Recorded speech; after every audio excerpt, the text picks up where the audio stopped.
મિલન બાદ ઋષિકેશ પટેલ અને અમિત ચાવડા વચ્ચે શાબ્દિક પ્રહાર શરૂ થતા અર્જુન મોઢવાડિયાએ પણ જંગમાં ઝંપલાવ્યું। અમિતભાઈનું જે નિવેદન છે કે કોંગ્રેસમાં ઘોડા રહ્યા છે, હું તો એમ કહીશ કોંગ્રેસમાં ઘોડા નથી, માણસો છે। પરંતુ રાહુલ ગાંધી એમ કહે છે કે કોંગ્રેસમાં બે પ્રકારના ઘોડા છે, એક રેસના ઘોડા છે અને બીજા વરઘોડાના ઘોડા છે।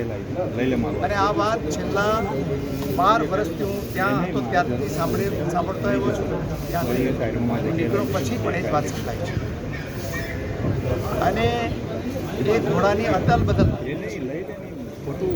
બીજી વાત એણે એવી કરી છે કે કોંગ્રેસમાં 40-50 લોકો એવા છે કે જે ભારતીય જનતા પાર્ટી સાથે ભળેલા છે અને એને કાઢી મૂકવા છે। આ વાત પણ હું વર્ષોથી ત્યાં સાંભળતો આવ્યો છું।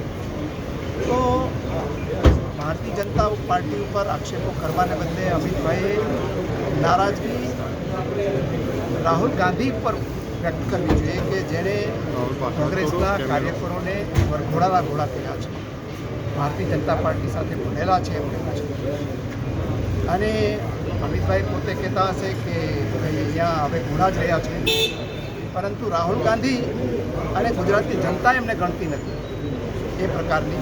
તો એણે ગુસ્સો ત્યાં ઠાલવવો જોઈએ અને એને બદલે ભારતીય જનતા પાર્ટી ઉપર આક્ષેપો કરવાને બદલે એમણે આત્મખોજ કરી, એમણે એમના નેતાની સામે સાચી વાત કરવાની અને કોંગ્રેસના કાર્યકર્તાઓનું આવું અપમાન ન કરવાની, ગુજરાતની પ્રજાનું આવું અપમાન ન કરવાનું એમણે કહ્યું।